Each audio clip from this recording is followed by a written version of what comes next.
Hey guys, welcome back to House Rules, the real estate and mortgage lending podcast. I'm John Binkowski alongside my partner here, Carter Bastien. Carter, how you doing, buddy? I'm doing pretty good. Johnny, how are you? Doing really good. It's good to be back to the grind, back in the booth, talking about mortgages, talking about real estate. It's what we do. It's what we live. It's what we breathe.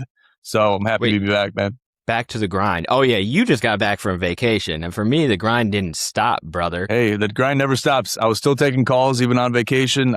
Really, we're never clocking out. We're always clocked in to some capacity, but our people know Clocked in, locked in, the best option, hands down, brother. Actually, it was one of those calls I think you had in Mexico that inspired the idea for this episode. There's a lot of the same questions that people ask kind of in their own way, but there are certain questions that come up like repetitively that are very common questions. So I thought that today it'd be a good idea if we address some of those questions and maybe help some people out there get smarter. What do you think? Absolutely. Happy to do it. Excited. Let's get after it. Let's make it happen. Mailbag. This was submitted by a first-time home buyer. Currently, they're renting.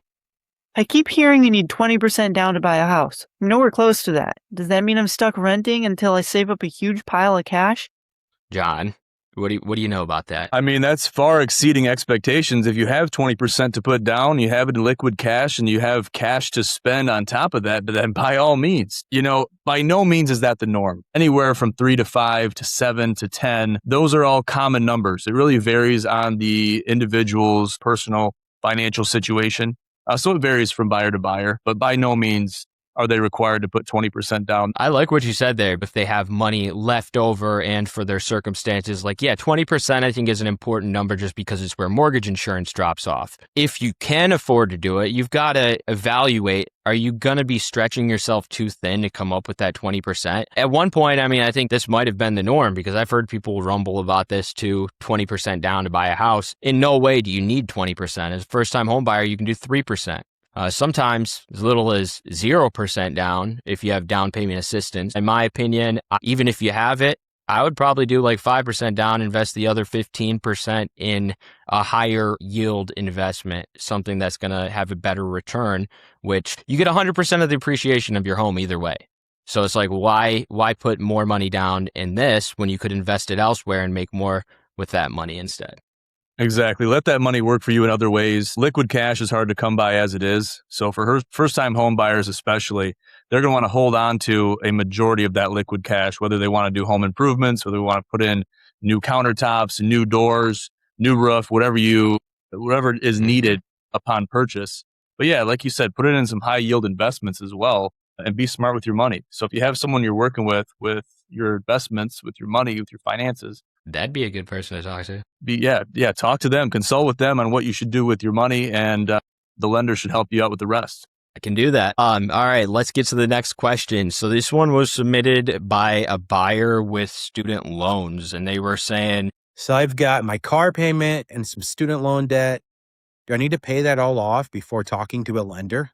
I think I can start this off by saying, no, you do not. So it's all about the ratios. Remember back in college, it's all about the ratios. And I'm talking about the ratio of your debt to income as far as what the lenders will allow. It depends on the program and the exact nuances of it.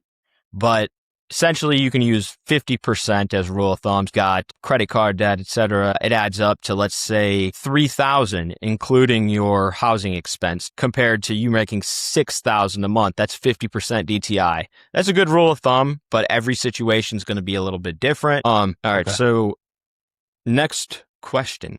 Where's my water bottle? That's the next question. Got mine right here. My Owala I left at my friend's house. The next question. Wow, this is a good one. This is submitted by a buyer who's just starting their home search. I got pre-qualified online instantly. Is that the same as being pre-approved, or is there something else I need to do before I can submit an offer?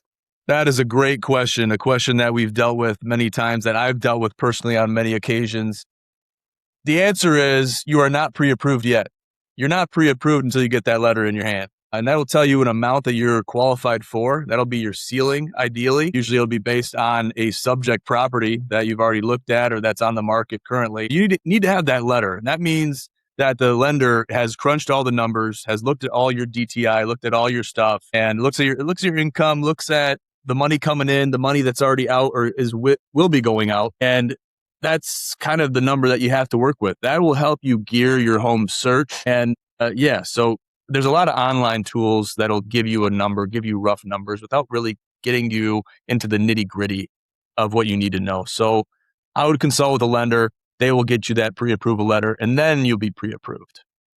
Yeah, because there's a lot of pre-qualifications out there online that are really just top of funnel lead magnets in disguise, and it's telling anybody who has a pulse that they're pre-qualified, so they'll look further into it, and then you find out whether you are pre-approved or not. But it's a great way to get some. It's a good marketing tactic because they know that if they trick people into clicking on it because they think that they're pre-qualified, they can start the conversation and go from there. So get your pre-approval in check before you go hit up John. That's right. Got to give credit to the people that do that successfully. And it is a good way to get the conversation started for lenders. Yeah. But it's not the be all end all. Don't be tricked into that. Maybe I should try that. Just my marketing tactic. Yeah, why not? I don't want to throw shade on them. I just want to make sure that people are using caution when they see those out there. I want to compare with a few different lenders, but I'm scared that every one of them pulling my credit is going to tank my score. I'll probably just end up going with the first lender I talk to. Hey, we talked about this on a previous episode. Yes, we did. What do you say to this, Carter? What do you say to this question? I would say that's a legitimate concern because a lot of people do have this concern, but what they don't realize is that the credit bureaus, they understand this, that people are worried about this. And when they go shop for a lender, they don't want people to feel like they are backed into a corner to having to work with the first lender that they talk to.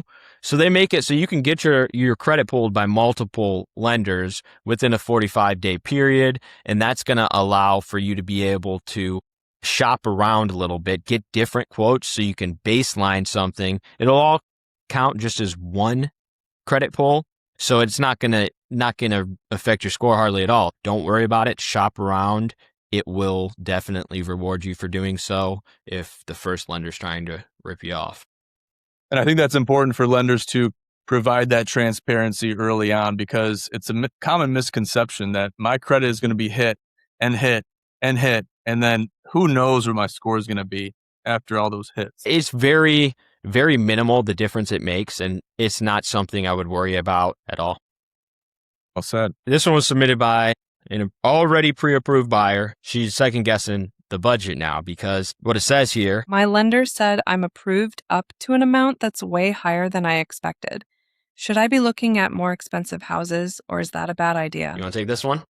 Sure. Yeah. So obviously that's your ceiling. That's what the lender feels you're comfortable with, you're going to be comfortable with if you do get into your house at that ceiling price. And there might even be room above that. You never know, depending on the taxes, depending on some other factors. But that doesn't mean that you should stop your current search. If you're looking for what you're looking for, you have your criteria, you have your non-negotiables, you have everything in your criteria search that you're looking for. That doesn't mean just go to that higher number just because, but that just means that you're going to qualify for more of a house, for more house actually, than you may have originally thought. And that's some pleasant good news. You have more wiggle room because you might even have had a search for a certain number that you thought you were at. Maybe you did one of those lead magnets and you were qualified for X number. That number from your lender, once you got your letter, wound up being higher and you're pleasantly surprised, but maybe you're going to need that extra cushion that you now know you have because of the property taxes or because of other external factors that are unbeknownst to you at the current moment. So I wouldn't change your search. I would just expand your search and keep those houses that might be a little bit higher in price. Keep them in your radar or keep them in your back burner as possibilities. So you have more options now than you thought you did. That's always a good thing. I do concur. As you hinted towards at the beginning of the episode, you never know when you're going to need a new furnace or air conditioner or something in your home that you're responsible for that's a required utility might break down on you, God forbid. Hopefully it'll be caught in the inspection if there's anything you should be worried about. But if that did happen, you want to make sure you have that rainy day fund or whatever you want to call it and the money still available to be able to come up with that. You don't want to stretch yourself too thin. Absolutely. Always keep a rainy day fund. Always be smart with your money and shop based on the criteria. Shop based on what you're looking for. That's great advice. All right. So next question submitted by a money saver that thinks they're ready. Somebody who's smart about their money, a smart person right here. And they said, I've got my down payment saved up and ready to go. Is that basically all the money I need? Or is there other stuff I'm not thinking about? Interesting. So maybe I might have you help me answer this one, Carter. yeah, I think probably would be best that way, at least on my side. We can tell them about the stuff they're not thinking about on the lending side. I'll tell them about that. You can tell them about it on the real estate side. The closing costs, it'll be like your title fees, your homeowner's insurance. We can group into that. If you're paying any premium for the interest rate, like if you wanted to buy down the interest rate, also known as discount points, underwriting fee, there'll be closing costs that are on average about 2 to 3% of the loan amount is what your closing costs will be as a rule of thumb. Yeah, I think that's smart to know. Obviously, external things, the rainy day fund, as we just mentioned, have money for incidentals, things that could go wrong, barring if you have a home warranty or not, then you might have some credits there from the home warranty if anything does go wrong, hot water heater, furnace, etc., depending on what's covered with the home warranty. And then also if you have seller concessions or credits, those can all go toward closing costs that Carter mentioned. That can be a nice tool there that can cushion the blow. How much is the home inspection typically? The home inspection, depending on who you go with, could be anywhere from $300 to $1,000, depending on the depth of the inspection that they're doing. So they could be doing a water test, could be doing a radon test. They could not do all that. You could be doing a septic test if it has a septic tank. And usually, would you typically order those extensions that you mentioned? Would you do that as part of the initial one, or would it be like you get the initial one done and then you find out you need a specialist to come in for water test or something else? How typically does that work? Or if you knew maybe there was radon that was elevated somehow, would you have that radon specialist come in? Could it be somebody who completes the general inspection simultaneously? Yeah, so some inspection companies do offer a one-stop shop method where they will provide all those services. Others will require you to shop around elsewhere on top of that, on top of the general inspection.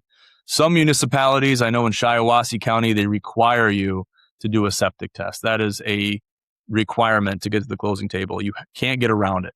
So certain municipalities may have their individual restrictions that may require you to get a septic test or get a water test or get a radon test. Just depends on the municipality, and that will be a cost to the buyer. So be wary of that.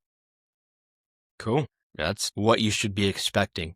I'd say expect some auxiliary costs on top of that down payment. Have some money set aside. That's why that percentage down, as we talked about in the beginning, is so important. You might want to put 5% down instead of 10% just because of those auxiliary costs that may come up prior to closing. So be wary of all that stuff. Oh, one thing I want to add too is just until we lock your interest rate too, remember that these are volatile times we're in. Interest rates can change a lot, and that can change your payment a lot in a matter of a day. So we are floating your interest rate until we lock it in. So keep that in mind that if it is the market's open, it's subject to change until we lock your interest rate. So make sure you're keeping that in mind. This one lender gave me a quote with the lowest interest rate, so that's probably the best deal, right? I should probably just go with wherever that rate is lowest, yeah? This is all you. This lender, are they the best lender for you? It's not just about the interest rate. Not the best idea to go with whoever the rate. I mean, if this was the case, Spirit Airlines would still be in business, right? Probably, because they had the cheapest flights, but it's not always about just the price. You've got a lot of money on the line here, and you don't want to be working with a lender that's going to make you nervous, not communicate, and have you worried about whether or not you're even going to be hitting the important dates on your contract. The lowest interest rate is nice, but also getting into that home smoothly and efficiently and minimizing your headaches is even better. Agreed. So on top of the rate usually is all the buyer knows at face value, depending on how much information is given to them before they say, okay, I'm working with you. You're my lender. Let's move on throughout the process. What kind of clarification are you giving them? What kind of value, utility are you providing the buyer with after you give them the interest rate? I rarely would just tell somebody, hey, this is the interest rate you can go brag about at your next cookout. Like, no, I'm telling them what their payment is. Everybody wants a low rate so they can be at the cookout and they can talk about, oh, I got a 5.999. Oh, no way. That's cool. I got a 6%. But what's the difference in payment between those two? Probably very minimal. The rate is nice for almost like a vanity metric at times. You want to also be able to see where you stand. But realistically, I'm giving people a full look at what their payment looks like. And that includes taxes, insurance. It includes mortgage insurance. So they might offer a low rate, but it jacked up with the price elsewhere to account for that. So they might take a loss on the interest rate in order to have another fee in there that's hidden that's actually higher. So I think by looking at the loan estimate and taking an overall look at not only what type of service are you going to get by working with this lender with a low interest rate, but also considering what are the other fees and costs that are associated with the loan, and is the rate only low artificially because they're jacking up some other fees. Yeah, absolutely. I have more questions, but I'll save them for another time. So this one was submitted by a buyer on the fence. They're watching rates. Everyone's telling me rates might come down, so it might make more sense for me to wait it out until then to buy a house. Do you think that is a smart play? Interesting. I want to hear what you think about this. Yeah, so rates might come down, they might go up. We don't have a crystal ball. We don't know what they're going to do. The bottom line is life will not wait for you to seize the opportunities that are currently presenting themselves to you, the buyer. So you have to seize the opportunity. You can always refi later if the rates drop back down to 3%, which I don't think they will. But if the rates are at a good point right now, that's affordable, sustainable for you to buy the amount of house that you want to buy, that's going to be able to satisfy those criteria that you're looking for, then seize the rate, claim it, because the rate could always go up as well. And then you've missed an opportunity. Then you could have saved money. Now it's money out of your pocket, guaranteed. Seize the opportunity if it makes sense for you. It is not advantageous for the buyer to wait. Percentage. You think economics. What happens at the price? Well, yeah, when the price comes down, essentially. What happens when the price goes down? Yep. Well, so that would mean the demand also goes up? Yeah, that means, supply and demand. Yeah, so that means demand is going up. Yeah. So it's what also goes up? It's all relative. Supply, if supply goes up, demand goes down, right? Yep. Demand goes up, supply goes down. So, but outside of supply and demand, I'm saying the demand goes up. What happens to the cost? It goes up. Yep, exactly. Yeah. So that's the thing. The cost goes up, so the demand.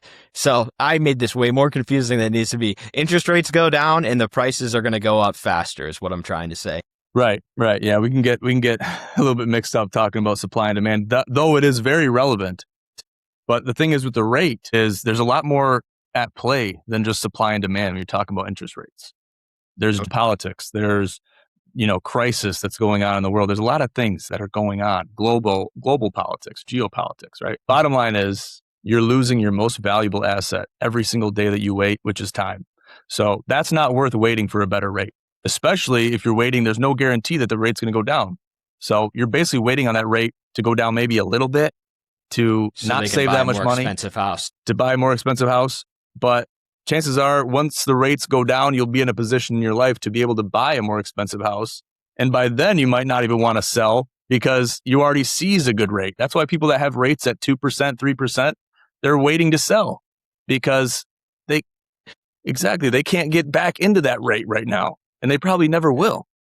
So they'd rather pay their house off entirely to then be able to bite the bullet at some point to cash in on that good rate that they got. So then they can bite the bullet down the road once their needs change. So yeah, if they're already at 2%, those golden handcuffs we talked about before. But a lot of the time, if they're waiting for rates to come down, if you look at what home values have done, 90% of the time annually, year over year, they've gone up in value. So there's a good chance if rates are coming down, the demand's going to spike, and so is the cost of the house. So it's up to the people that want to wait.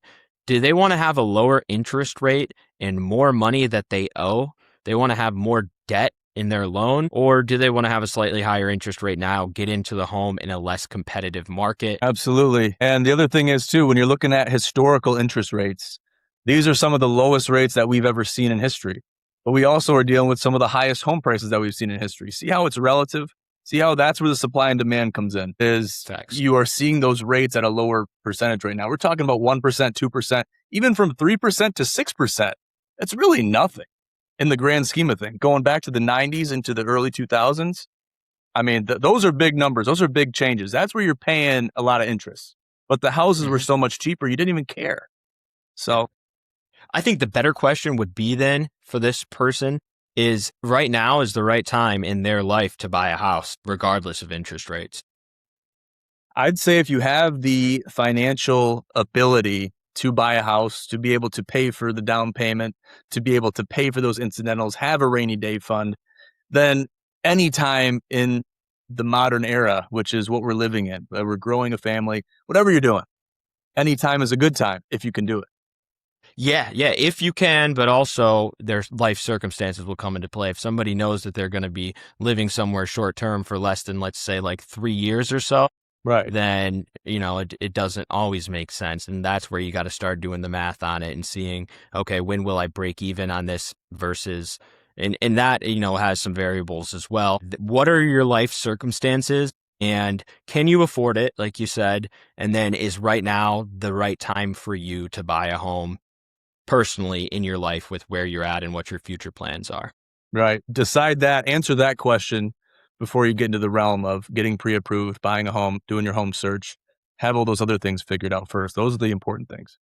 And I mean, honestly, I encourage people to figure it out with me if they want. I don't want to discourage people from starting their search because they don't have it all figured out. And I know both of us are doing what we can on each of our ends respectively to help people figure it out and to explain it to them so that they can understand all the variables. So if there are any questions at all, I know both of us are available as a resource and encourage people to reach out if they have any.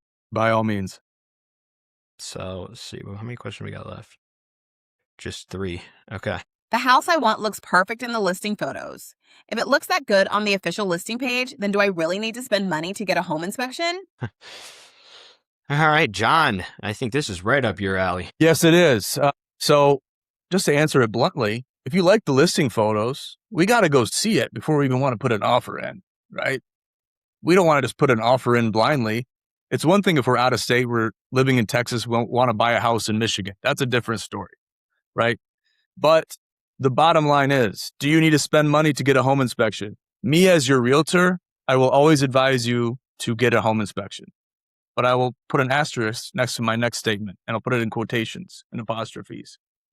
I will say, but it's not always advantageous to do so if the bones are good. If you get experts out there within your window, within your viewing window, if it's not a hot commodity, maybe it's been on the market for 30 days, get an expert out there, get a foundation expert out there. These guys provide free quotes. They're happy to come out and give you advice. Get a roof inspector, a roof expert out there, a roofer. Get a roofer out there. Get a plumber out there. Get an electrician out there. Get the guys out there, guys or gals that are in the field. Get them out there to check out the nuts and bolts of the place, the nitty gritty, because they're going to give you the best advice on those individual aspects. So go through with a trained eye. Your agent, hopefully they've done their homework. Hopefully they've seen a thing or two. They can give you some insight on what to look at, what to put a microscope on. Let you know if, hey, we got to check this out a little bit further, or this looks pretty good. Give him your expert advice based on what you've seen. Now, your advice isn't going to be as good as an inspector would be because they're a jack of all trades, master of none. I've said this before, 2 inspectors, and they know it. You don't need a license to be an inspector in the state of Michigan. There's no regulating office. There's no regulating license bureau for home inspectors. Yes, fun fact. Really? Yes. Wow. So, and you could take classes, courses, etc. But I could go out and be a home inspector tomorrow. Carter, you could be one the next day. So today, you could make it happen. Go in there with a trained eye. If it's a competitive market, which we're in, if it's a competitively priced house, which most of them are in this market, ones that want to sell, some are oftentimes going for more than asking price. It might be advantageous for you to go in with what we call in the business, a clean offer, which means no inspections. Now, if you have the financing that will allow you to do that, not all financing types allow you to do that. So if you have the financing that will allow you to do that, it'll all come out in the appraisal anyway. So that's what you have to think about. You can get past the inspection process. It still has to clear the appraisal, right? That's your bottom line. That's your basis. If you're with conventional financing, that'll tell you, okay, yes, we'll give you the money for this house, or no way in hell will we give you the keys to this house. because I think also they're just basing this off the listing photos. Like, first things first, like you said, you want to go check out that house in person, especially nowadays with AI. Like, you can make a house that is not nice at all look pretty nice with AI. Yeah. Angles are big too. You got that 0.5 lens on the iPhone. If they take their own pictures, there you go. That'll make the room look 5 times bigger than it is. Yeah. But before you pack up that moving truck, you should probably start with a home inspection. Maybe get some other stuff done first. Yeah, do your due diligence. By all means, don't go in blind and say, okay, that house looks good on Zillow. Let's write on it right now. I got my letter in hand. Let's put an offer out there. No, by all means, I would tell you not to do that. I would tell you not to do that. Right. So that's a good question. It's a good question. Absolutely. And it starts a conversation in and of its own, which talking about home inspections, talking about due diligence in the pre-purchase process, that are great questions to ask. So great question. It's a mouthful. Due diligence in the due diligence in the pre-purchase process. Due diligence in the pre-purchase process, baby. All right. So next question. We've got 2 questions left. So hopefully you're still watching. Hang with us. And hopefully these last 2 are pretty good. This one was submitted by a buyer that was holding out for the perfect house. Houses in my price range are not exactly what I pictured myself growing old in 30 years. It is a long time to commit to a loan. I don't want to be still paying back my debt in 2056. Well, I don't think most people stay in those loans 30 years nowadays. I know it is a 30-year loan, so it can seem like a lot. Like I think even the root word of mortgage, like in Latin, is like death, like till death is like what mortgage essentially means. I found out recently, somebody told me. Fun fact there for you. But it's not until death. So it is actually just signing the documents, and you are in a 30-year amortizing loan typically by default. But we got plenty of other options. You want a 15-year? You want a 23-year? We can do that as well. And you're likely not going to stay in that loan for the entire time, because I think on average people move like every... Do you have any idea? Like, it's less than 10 years. Yeah, I think it's like 6 to 8. Yep. So that's that. And plus, like, the refinance opportunities are hopefully going to be there. Can't guarantee it, but especially when they're getting in an interest rate that's relatively higher to what it's been in recent history. Overall in history, still relatively low now, but hopefully we'll get back to that point where there will be some refinance opportunities. And when you're getting in with an interest rate at around 6.5% is the average right now, I think there is a good chance that before 30 years hits, there'll probably be a refinance opportunity at some point. Exactly. That 30-year mortgage, which has seemed to be a coined term, especially for us in the business, it is thrown around lightly, but by no means is it a reality to the buyers or the purchasers or the homeowner's story or to their situation. It's just basically to help the lender and help everybody get an idea for their numbers. You have to have a timeline to go along with the numbers. So that's what's going on. They've introduced like the 40-year mortgage too, which would, make people's payments lighter, but over time you're paying more interest. So it's really like, it's a trade-off with any way you look at it. You can do all the way down to like an 8-year loan is the short. The better way to probably do it would be something like a 15-year. You can make an extra payment if you really wanted to pay it off in 8 years, but you wouldn't be held to that. So I would say 30 years is a good way to start, and it's what a lot of people do. It's just the standard. But you have many options if you want to pay it off faster than that, and most everybody does. Yeah, give the lender your situation. Lay it out for them, and then let them cook, because they're going to give you options. Man, I tell everybody, let me cook. Nobody wants to let me cook. And you're still cooking. I mean, you're just doing a different type of cooking, really. Exactly. Cooking is cooking. So that's why they call me Chef Carter. And the entree just looks different. That's all. Oh, yeah. To the lender, because just let them cook. And then sometimes ignorance is bliss. I'll let them know anything they want to know. So keep referring them over, and I will keep letting them know. So this next question was submitted by a buyer. They were feeling pressured to buy. My family keeps telling me by renting, I'm just throwing money away, and I need to buy a house as soon as possible. Is that actually true? Or is renting fine for right now? Interesting. I feel like we've talked about this in some capacity. Brad and Chad. Yep. So we use Brad and Chad as real life, real world examples, but it seems like the family that is talking to this individual and giving them this information might not be wholehearted in their delivery because they're not providing the entire story. They're not relating to the individual, the buyer or the renter, their individual situation. So I'll go back to this. We've talked about this. This is kind of our baseline. This is our cornerstone of what we do. Is it all depends on the individual's current circumstances.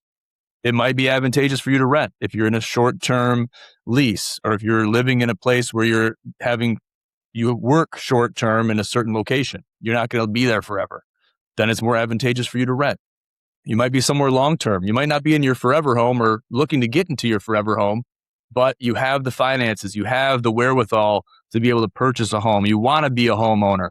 Okay, so everything has to make sense with location, with your occupation, and with your individual situation outside of that.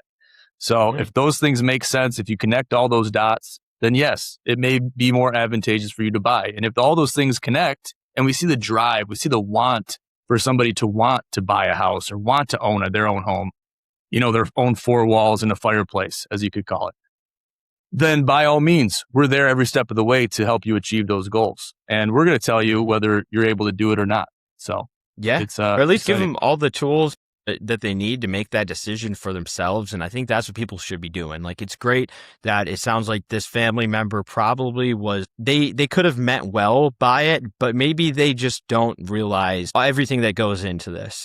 It's good for them to make that assessment, but it's better for you as the person asking this question to make that assessment for yourself, because it means they care about you, but they're just coming from a place where they might not be fully informed themselves. And I think that we need to make that decision together, where I can tell you everything you need to know so you can make that decision for yourself as far as the lending side and the numbers that'll go into it. John can help you figure out what the market's like. You can help you find the house. He can help you make a lot of other decisions, talk it through with you. And again, both of us are here. We're the experts, and we encourage people to reach out to us if they've got any questions at all about, is now actually a right time for them to buy a home? We can help you answer that. Yeah. And you might be renting right now. You might be very comfortable in that lease payment, but you might just be wondering, can I own a home? Can I buy a house where I'm living, where it's close to my work, where it's close to where I live, the community that I live in? Am I in a position where I can buy a house? And then we're still there to help you. And you might still rent even after that information is delivered. But at least you have the information to make an informed decision for yourself. And that's what I think, man, is like, people forget sometimes getting our advice is free. We understand that not every single person is going to be ready right now to buy a home. So what it does is it starts the conversation, and it helps us start making a plan for you, so that if that is something that's on your radar, I can tell you exactly what you need to do as far as, where your credit score needs to be, what the numbers are going to be, and we can help you make an informed decision so that you can go back to mom and be like, well, I don't know why I said mom, so that you can go back to that family member and say, this is why it is or isn't a good decision. You're either right or wrong, but just make sure you're nice about it. Absolutely. I think we're living in a time period where this hasn't always been the case, but prices for things are inflated. We understand that. We know that. Renting maybe has become the norm, where back in the 90s or back in the early 2000s, owning a home at a certain point in your life was the norm. So being able to get away from societal norms that may have been the case back in an era far behind us, you're not required to live up to those norms that have presented themselves in days of old. Do what's best for yourself and live within your own ability to do what you want to do. That's free will, baby. And I mean, honestly, I had a point. I'm trying to remember what it was. Oh yeah. And also, like we said, I think 3 years is a pretty good rule of thumb. If you're staying put where you are for the next 3 years, it might be a good decision financially if you can afford it and everything. I think that's a pretty good rule of thumb. I'd say if you're staying put for at least 3 years, it's worth the gamble in most cases to make that investment if you have the funds to be able to do so and it's not setting you back too much. But that, again, is not up for me to decide. It's up to each buyer whose situation is going to be different, and they know better than what we do. We're just helping them make the decision. We're going to do our due diligence for you to make sure you're making a smart investment for yourself based on how long you're wanting to live in a certain area, in a certain zip code, right? And to let you know what the numbers look like if the trajectory of the market stays the same or somewhat constant, what the numbers look like for you when you decide to sell. Because that has to make sense too. Unless you're in your forever home and you don't care about ROI, return on investment. Whenever you buy a house or a property, you want to be thinking about, what can I get out of this when I go to sell? Is it going to be advantageous for me to make money, to break even, or maybe take a slight loss when I go to sell based on the current trajectory of the market, right? And maybe you thought you were going to live there for 3 years, but your work situation changed and now you're moving across the state. We're here every step of the way. So, and the beauty of that, if that is your circumstance, the market probably didn't change a whole lot between, the beginning and 12 months in the future. So something to think about. Absolutely. Right. Wow. Grand blank. Forecasted appreciation over the next 5 years would be a cumulative 20.17%, 4.03% average per year is what's forecasted. Yeah, it's looking good in Michigan. There's a lot of great pockets within Michigan that are appreciating at an incredible rate right now. That's in your area, right? That's why I looked at Grand Blanc. Grand Blanc is in southern Genesee County. So I'm more northwest Genesee County is where I do most of my business. But throughout all of Genesee County and the entire state, really, I'm always looking at different markets and different pockets of the state, because every market, you say, oh, the market. The market is different from one city to the next. So you can't just say the market is here, the market is there. You can talk generally, but that's not giving you a clear picture, a clear vision on what you're trying to do and what you're trying to accomplish with your real estate goals. And it's changing all the time based on what's happening, in real time. So it's like right now that might be the forecasted appreciation rate in Grand Blanc. But also I know in East Lansing, it was like 8%, just like last time I looked. So It depends on where you're at. It's locational, it's situational, and it's an estimate. It's nothing set in stone. If you have the ability, you have the wherewithal, you have the mindset, you have the finances, then go for it. That's the best advice I can go for. You have to want it, and it has to make sense on paper. But if you want it, do what it takes to get there. You can do it. You can do it, and you're not alone. We are here to help. Those are all the questions we had for today. So I enjoyed that, honestly. Me too. I think it was a great conversation. Thank you for the questions as well. A lot of great questions in there. We hope more will pour in as time progresses, because these questions are important. These are the ones that are affecting real people every single day. Mm-hmm. I feel like a lot of buyers can become alienated. So we're happy to help. Yeah. And I mean, people also are trusting people and things like ChatGPT, using resources and people and things that are not licensed professionals and don't see this stuff every day to give people the best answer. So just because you have an answer, shop that around a little bit. Make sure you have the right answers and you're getting them from a credible source. Yeah, there's a lot of bad information out there. Make sure you're not trusting the headlines. And a lot of times, the people that are giving you the bad information are the ones that you think are the most reliable. Sites like Zillow, sites like Redfin, major news sources, right? A lot of it is fake news. So treat it with respect and do your due diligence. Corroborate the sources that you're looking up and the information you're getting, because you want to make sure you're getting good information. This stuff matters. This stuff affects real people.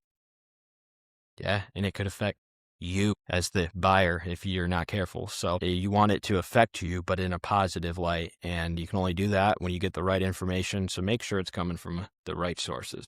That's right.